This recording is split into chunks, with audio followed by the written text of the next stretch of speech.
Baik, Assalamualaikum, salam sejahtera, salam GBN, salam Malaysia dan salam kuasa ketiga.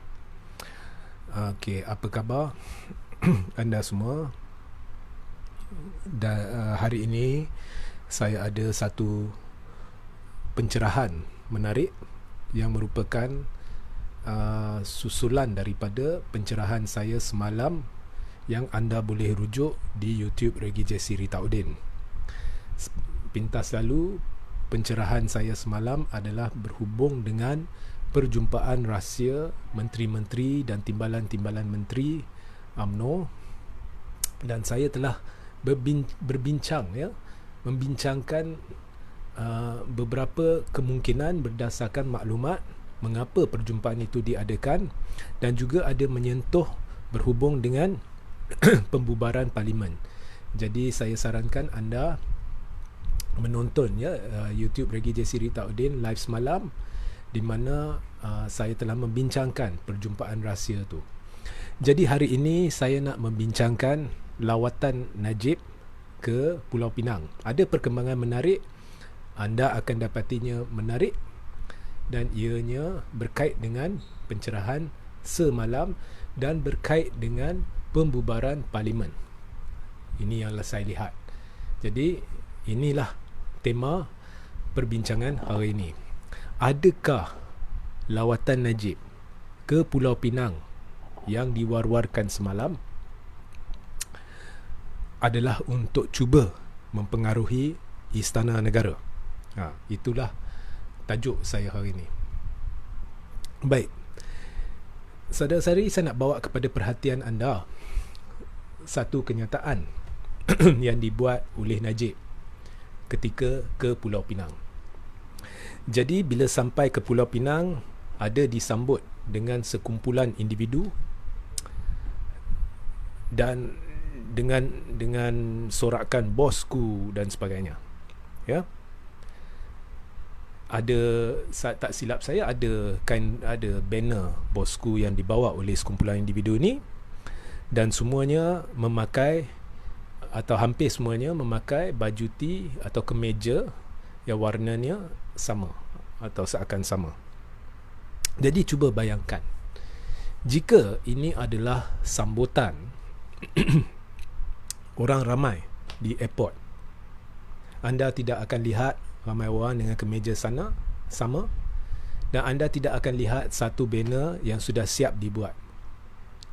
Jadi tang situ Najib dah kantoi, sebab ini adalah terancang.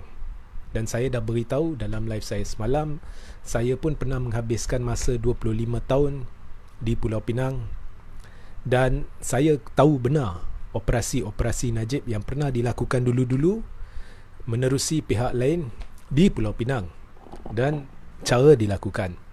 Jadi ini adalah sebenarnya satu kumpulan kecil yang dikerah, dan kemudian mereka buat video, ambil gambar, timbul persepsi sambutan meriah bosku.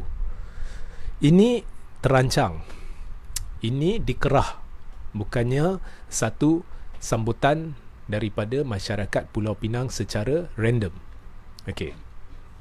Kemudian Najib memberitahu, jangan bimbang, kemeriahan akan sampai kembali ke Pulau Pinang.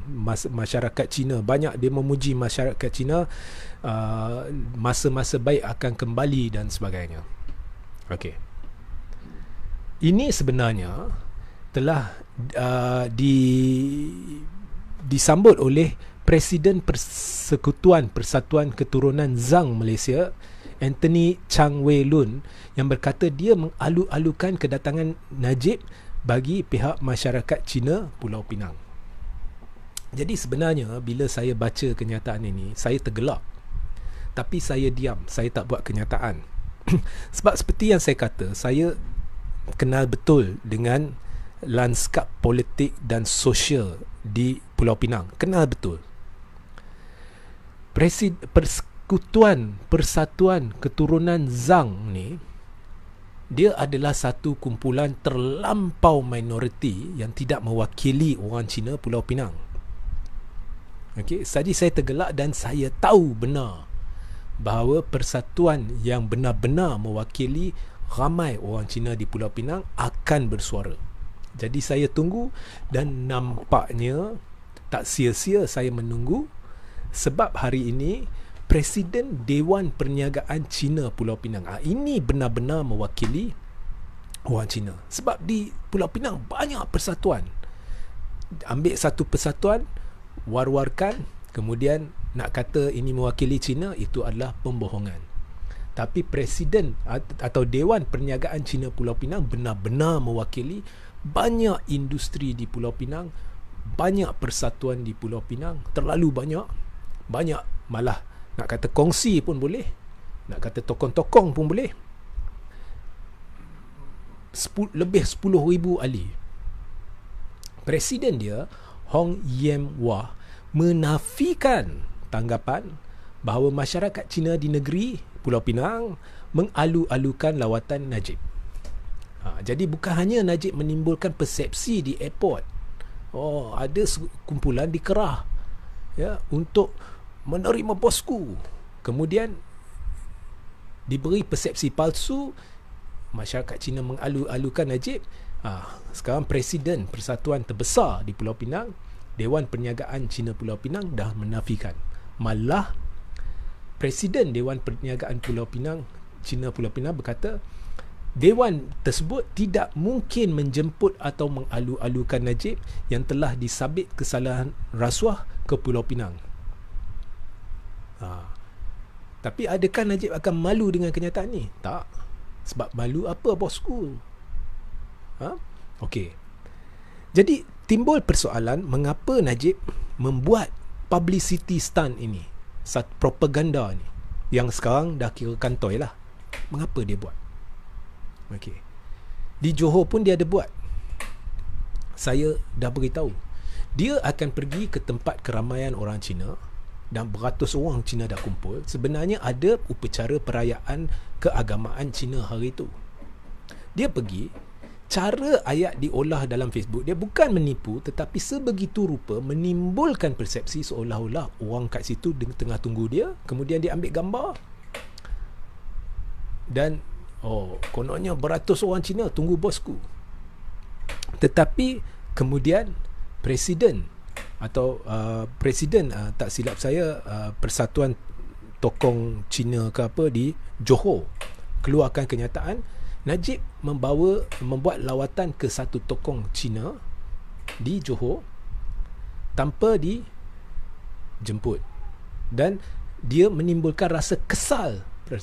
Presiden tu menimbulkan rasa kesal dengan lawatan Najib, kerana menggunakan upacara tersebut untuk untuk politik dan sebagainya. Jadi ini telah berlaku sekali lagi di Pulau Pinang. Jadi mengapa Najib membuat benda ni kat Pulau Pinang? Jadi menurut pemahaman saya, ini berkemungkinan besar adalah untuk menimbulkan persepsi, walaupun palsu, tapi persepsi bahawa tengok barisan dah kuat, kita pergi ke Pulau Pinang, tengok sambutan masyarakat Cina. Malah barisan kalau pilihan raya dibuat sekarang, boleh menjinakkan DAP di Pulau Pinang, menimbulkan persepsi palsu. Kita tahu Barisan Nasional prestasi dia menjunam, dan ini dibuktikan daripada data di Johor. Saya dah beritahu, data di Johor jelas menunjukkan jika peratus yang keluar mengundi tinggi di PRU, andai kata, maka peratus pencapaian Barisan Nasional dijangka akan menyusut mendadak berbanding PRU 14. Dan kita tengok dari sudut jumlah undi popular sahaja, Barisan Nasional sudah menjunam. Sepatutnya di Johor hampir separuh pengundi tak turun, sepatutnya peratus undi popular BN meningkat mendadak. So ini dah nampak BN sebenarnya teruk, dia bermain persepsi. Dia mengambil kesempatan terhadap peratus yang rendah yang keluar mengundi sebab ramai meluat untuk mencapai kemenangan, dan kemudian menggunakan kemenangan ini untuk cuba meyakinkan istana perlu ada pilihan raya. Dan apa yang Najib telah lakukan, saya percaya adalah untuk meyakinkan istana perlu ada pilihan raya. Jadi mengapa perlu yakinkan istana? Saya jangkakan sebenarnya Rabu depan adalah satu tarikh yang amat penting kerana akan berlaku mesyuarat kabinet. Dan semalam dalam live saya, sila rujuk di YouTube Regi J. Siri Taudin, saya dah jelaskan bahawa perjumpaan yang diadakan secara rahsia di sebuah hotel melibatkan sekumpulan menteri dan timbalan menteri, menurut maklumat yang telah saya terima, adalah untuk meyakinkan saki-baki menteri dan timbalan menteri yang masih tidak setuju diadakan pilihan raya agar mereka menyokong usul pembubaran parlimen awal, supaya di mesyuarat kabinet apabila Ismail Sabri andai kata membincangkan pembubaran awal ini, dia akan dapat sokongan semua menteri UMNO dan berkemungkinan tinggi dapat sokongan majoriti kabinet untuk pembubaran awal parlimen. Jadi mengapa perlu sokongan majoriti ini? Sebab kluster mahkamah terdesak. Apa akan jadi jika Ismail Sabri ditekan untuk berjumpa yang di Pertuan Agong Rabu depan, dan kemudian dia berjumpa menghadap dan menasihati yang di Pertuan Agong agar parlimen dibubarkan? Apa kata jika yang di Pertuan Agong bersetuju membubar parlimen tetapi tidak mencetus pilihan raya? Apa kata jika Agong berpendapat perlu ada mageran? Atau apa kata jika Agong, dan Agong memang ada kuasa berperlembagaan untuk menolak cadangan pembubaran parlimen, dan Agong mengisytiharkan darurat politik? Semua akan kantoi. Kluster mahkamah akan kantoi. Jadi amat penting bagi kluster mahkamah memastikan bahawa di dalam UMNO semua menteri menyokong pembubaran awal parlimen bagi meningkatkan kemungkinan yang di Pertuan Agong bersetuju diadakan pilihan raya awal. Okey. So itu yang saya dimaklumkan sebab diadakan perjumpaan itu. Okey. Dan saya fikir apa yang Najib buat, permainan propaganda palsu ni, adalah untuk meningkatkan keyakinan istana. Tengok di Pulau Pinang, tengok penerimaan masyarakat Cina. Ini menunjukkan jika PRU diadakan, kita boleh jinakkan DAP. Ya. Saya lihat ini adalah permainan persepsi. Data tidak menipu. Jika ramai, kita tak tahu ramai akan keluar mengundi ke tidak, tapi jika ramai keluar mengundi pada PRU, Barisan Nasional akan kena teruk. Data tidak menipu. Ya. Jadi sekarang ni mereka terdesak. Dan saya dah jelaskan dalam satu artikel secara bertulis. Sebenarnya ada orang tanya saya, adakah akan berlaku kejutan minggu depan? Saya katakan saya tidak mungkin boleh tahu kesudahan, tetapi saya jangkakan akan berlaku kejutan. Tapi apakah kejutannya saya tidak tahu. Mungkin kejutan ni akan disukai oleh pihak ni, tidak disukai oleh pihak ni, tak tahu. Saya tak tahu. Tapi apa yang saya tahu dan nampak adalah Ismail Sabri tertekan.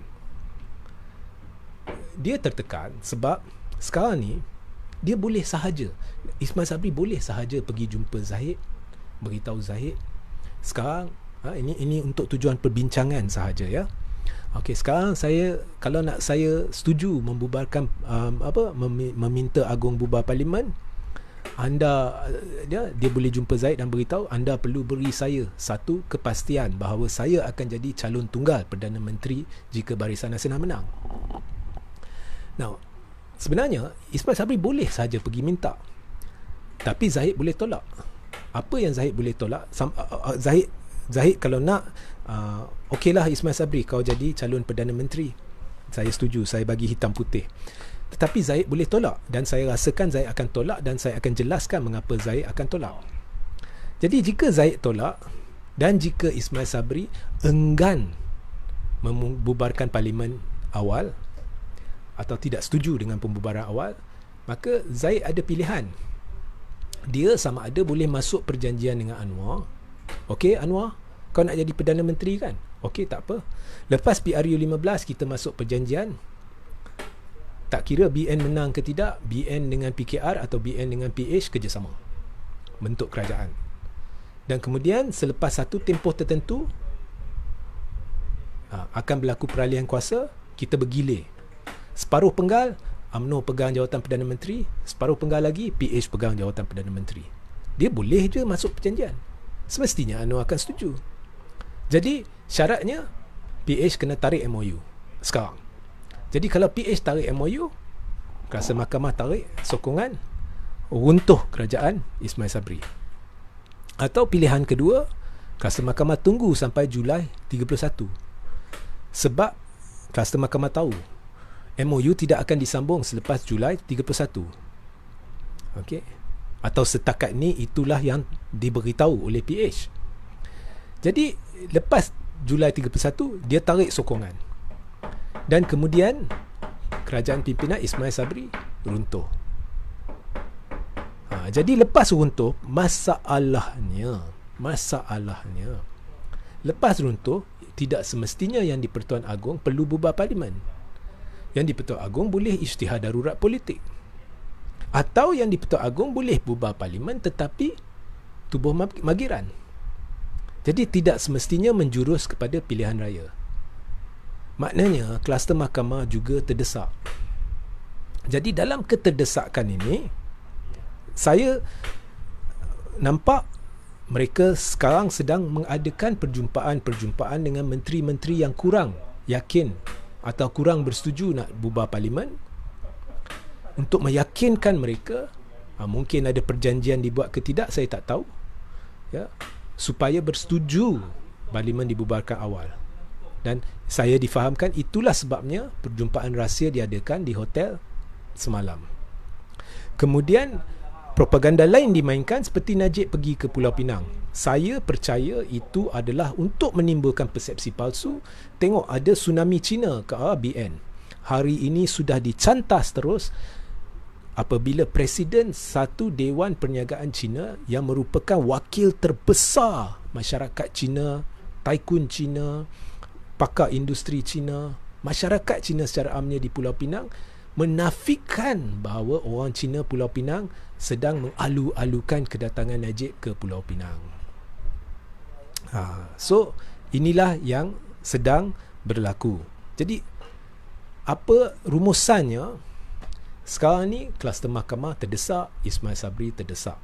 Saya jangkakan Rabu depan lepas mesyuarat kabinet, akan tekanan akan diberikan kepada Ismail Sabri untuk menghadap Yang di-Pertuan Agong bagi meminta parlimen dibubarkan.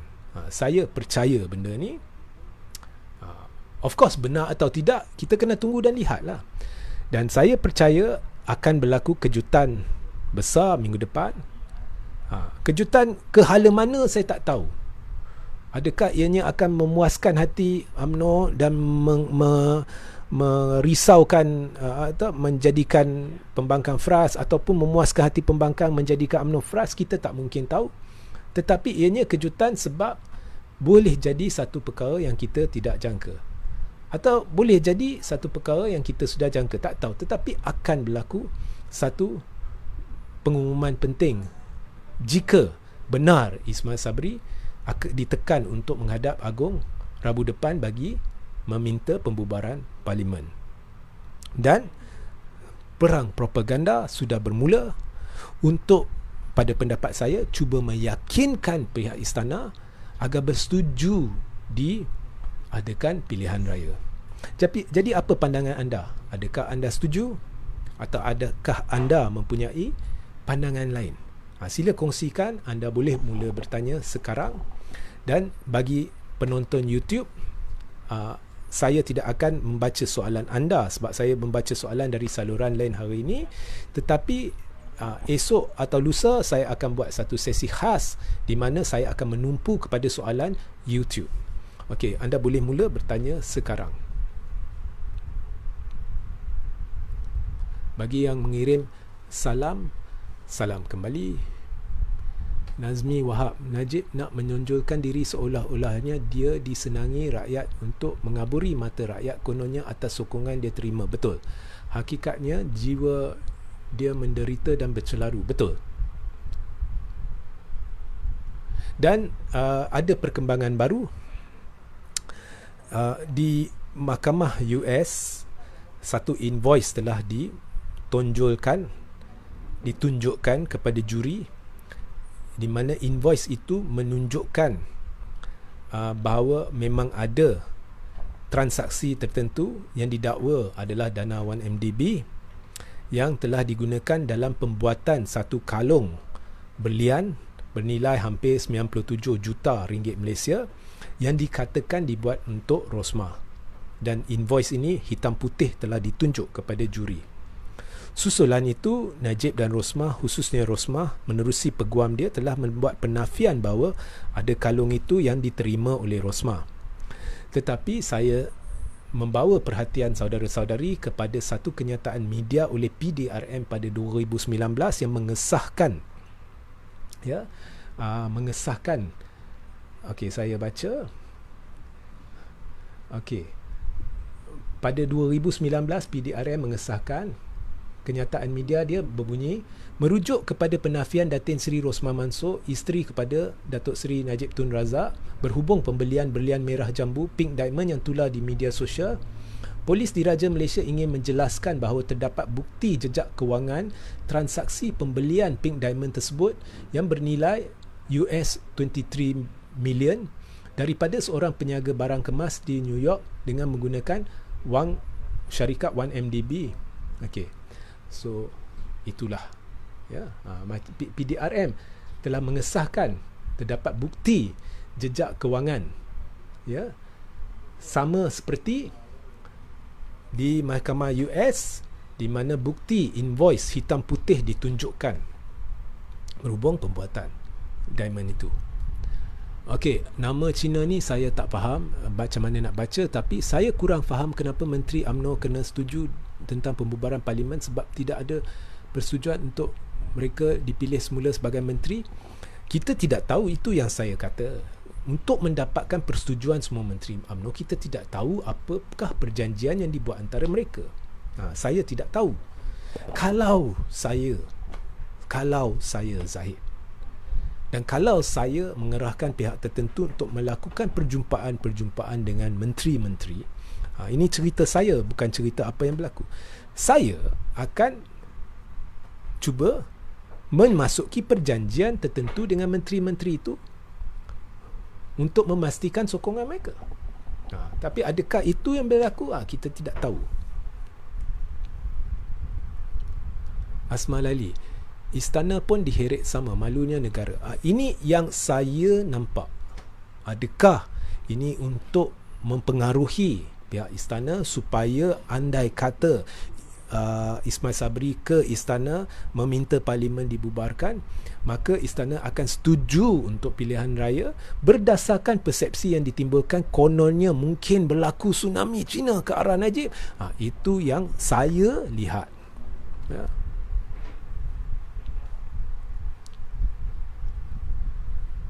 Najib didapati bersalah tapi bebas seperti tak bersalah.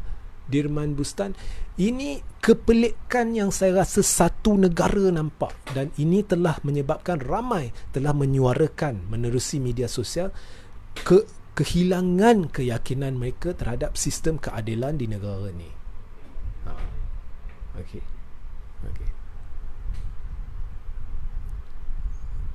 Salam JR, boleh tak terangkan kepada rakyat kenapa Najib ni tiada kuasa mengatasi supaya dia dihalang ke sana ke sini? Itu ya, ini misteri kepada semua. Misteri. Okey, saya terus ke bawah.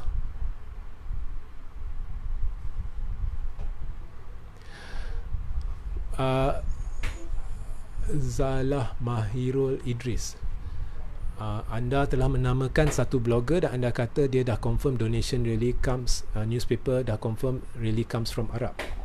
Okay, I don't want to comment about other blogger, tapi dalam pada proses mahkamah berjalan, jangan lagi rujuk pada newspaper ini, newspaper itu, cerita ni, cerita tu. That is already counterproductive. Cerita rujuk kepada proses mahkamah, dan rujuk kepada kenyataan Najib sendiri yang mengesahkan di Al Jazeera dan di mahkamah bahawa beliau hanya menganggap itu adalah dari Raja Arab Saudi. mulut, listen to the horse's mouth, not any other source. Sebab kalau nak dengar sana sini, tak guna kita buat proses mahkamah. Jadi saya amat-amat mengikuti proses mahkamah. Listen also to court processes elsewhere, di mana FBI menerusi siasatan mereka dalam mahkamah telah mengesahkan 4.5 bilion dana 1MDB dicuri USD, ya, dan 4 bilion lebih ringgit Malaysia telah diperolehi oleh Najib dan anak tiri dia. Jadi tak payah dengar lain. Sama macam isu Zeti. Ada blogger ini, ada paper itu, semuanya ada, masing-masing ada cerita. Cerita tetap cerita. Tetapi ya, di dalam mahkamah terbukti dan Peguam Najib gagal menyanggah bukti ini, bahawasanya apa yang Najib war-warkan berkenaan dengan kesalahan Zeti yang kononnya melibatkan SRC sebenarnya telah diberitahu kepada pihak pembelaan pada perbicaraan SRC berlangsung, dan pendakwaan telah memberi peluang kepada Najib untuk memanggil Zeti, dan pembelaan selepas mengetahui benda ni mereka menolak. Tetapi sekarang mereka menimbulkannya kononnya sebagai bukti baru. Ini adalah penyalahgunaan proses mahkamah. Sebab itu bukti itu ditolak. Dan pembelaan tidak dapat menyangkal, mengenangkis hujah ini. Jadi that is what you are supposed to listen to, not stories. Ada orang kata, Arab memang donate dari dulu, berpuluh-puluh tahun dulu, bagi donation kepada negara-negara Islam lain. Itu betul. Tetapi itu tidak semestinya bermakna 2.6 bilion dalam akaun Najib adalah donation. Kita tidak boleh bersandar kepada oleh kerana Arab sedang memberi donation merata-rata, maka dengan itu jika Najib telah menerima 2.6 bilion yang menerusi proses mahkamah ditunjukkan adalah dari SRC oleh 4 hakim setakat ni, itu adalah donation Raja Arab Saudi, sebab memang Arab Saudi duk buat macam ni. Kalau macam tu, semua negara Islam, semua pemimpin dia boleh start curi duit masuk ke dalam akaun mereka, kemudian beritahu rakyat memang Arab Saudi duk sentiasa beri donation, jadi ini adalah donation. Ya, itu adalah hujah yang tak masuk akal. Jadi my advice to all of y'all is, tak payah kita nak berpandu mana-mana, berpandu kepada proses mahkamah. Ya, okey.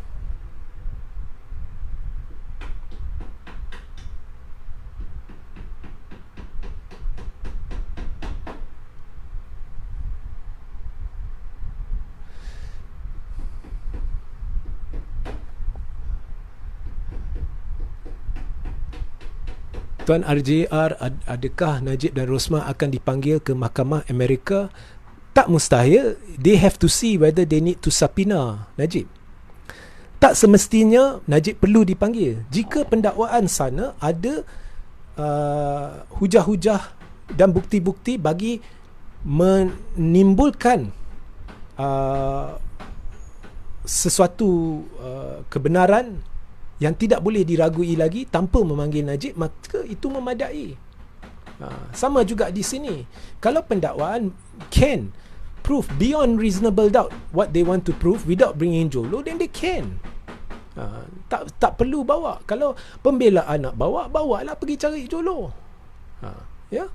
So banyak spin yang ditimbulkan di belah Najib di surat khabar. At the end of the day, listen to the horse's mouth. Keluar dari mulut dia, saya hanya anggap ini derma Raja Arab Saudi. Tutup buku, tutup cerita, tak payah cerita lain. Kenyataan ini bercanggah dengan kenyataan Najib dan orang-orang dia sebelum PRU 14. Tak payah nak dengar cerita lain. Ya. Dan untuk makluman anda, saya tak nak cerita, saya bawa ke lubang kubur, tapi saya pernah ada di dalam rumah Najib, memang pernah di depan kehadiran Najib, ada dicadangkan oleh Rosmah. Saya tak nak cerita spesifik, melainkan ditanya oleh pihak berkenaan. Ya. untuk membuat satu artikel palsu, kepalsuan, spin. Itulah titik permulaan saya mula sanksi terhadap Najib dan Rosmah. Dan kemudian korek balik setiap yang saya diberitahu sebelum itu. Ya? Okey.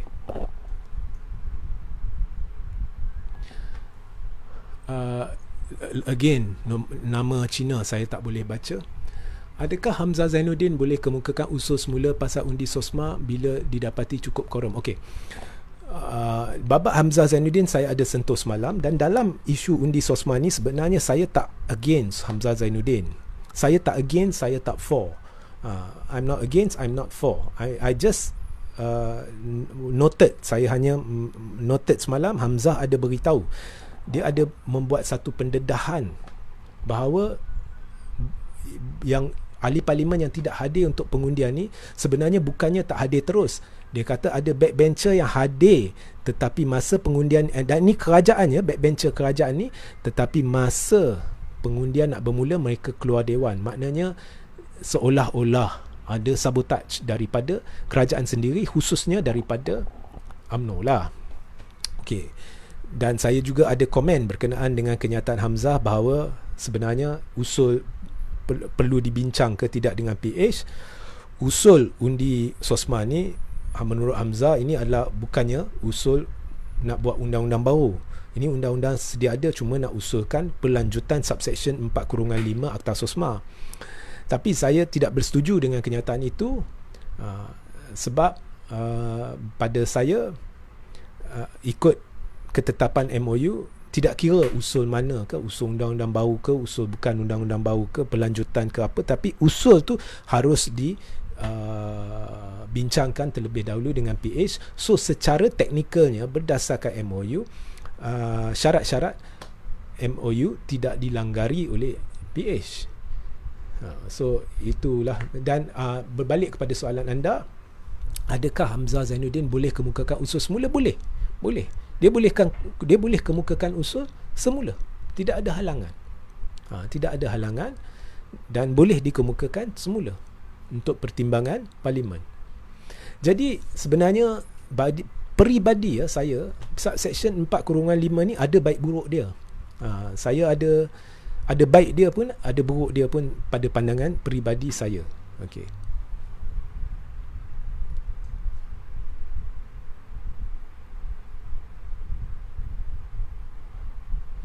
Asmalali, Tuan RJ beri perkongsian bagi penyokong Najib yang menyebut tak suka, jangan pedulikan mereka. Harun Hassan, Najib macam confident terlepas Mahkamah Persekutuan. Saya tidak percaya. Saya rasa Najib sedang menimbulkan persepsi. Dia amat terdesak nak buat PRU sebelum keputusan Mahkamah Persekutuan. Ini pandangan saya. Tun Perak, walaupun ada kenyataan rasmi oleh PDRM yang mengesahkan transaksi belian Rosmah. Okey, jangan terkeliru ya. Ini bukannya pengesahan transaksi berlian Rosmah. Okey. Ianya merujuk kepada penafian Datin Seri Rosmah yang dibuat sebelum 2019. Okey. Polis Diraja Malaysia ingin menjelaskan bahawa terdapat bukti jejak kewangan transaksi pembelian Pink Diamond tersebut yang dikaitkan dengan Rosmah, tetapi PDRM tidak katakan itu Pink Diamond Rosmah. Okey, yang pernah dikaitkan dengan Rosmah. Jadi transaksi pembelian Pink Diamond tersebut ada bukti jejak kewangan dia. Okey, dan ini sejajar dengan invoice yang telah atau hitam putih yang telah dipaparkan di Mahkamah Amerika Syarikat yang mengesahkan sah bahawa memang Pink Diamond itu dibuat dan berdasarkan maklumat dibuat untuk Rosmah, dan berdasarkan testimoni dan sebagainya kononnya Rosmah berada dalam satu kapal bersama Jolo di mana Pink Diamond itu telah diserahkan kepadanya. Dan ini telah dinafikan oleh Rosmah bahawa dia tidak menerima Pink Diamond tersebut. Okey. So itu adalah hakikat dia. Saya tidak ingin speculate lebih daripada apa yang telah dinyatakan dan disahkan menerusi proses mahkamah. Okey. Saya ambil satu dua lagi.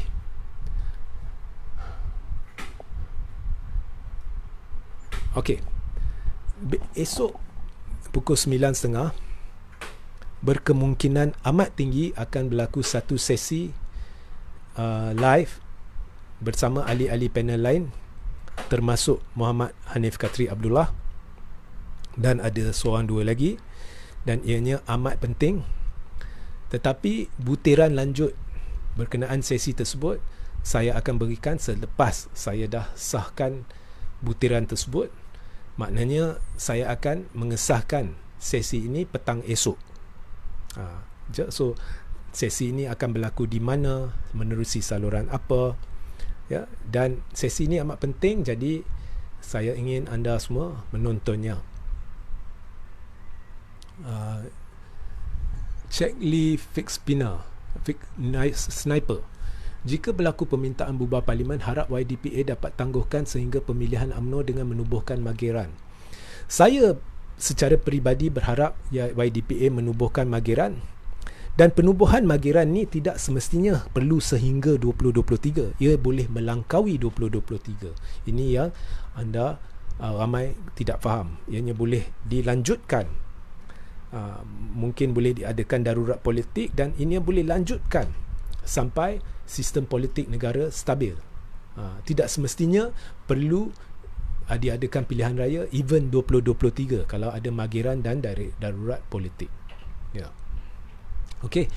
Jadi jangan lupa sertai saluran Telegram saya, Telegram Regi J. Siri Taudin, dan saya akan letak link kepada artikel berkaitan, termasuk artikel yang telah saya bincangkan hari ini di ruang tajuk. Jadi pastikan anda membacanya dan sentiasa layari thethird-force.net sehingga kita berjumpa esok, ya, untuk sesi panel bersama Muhammad Hanif Katri Abdullah dan 2-3 ahli panel lain.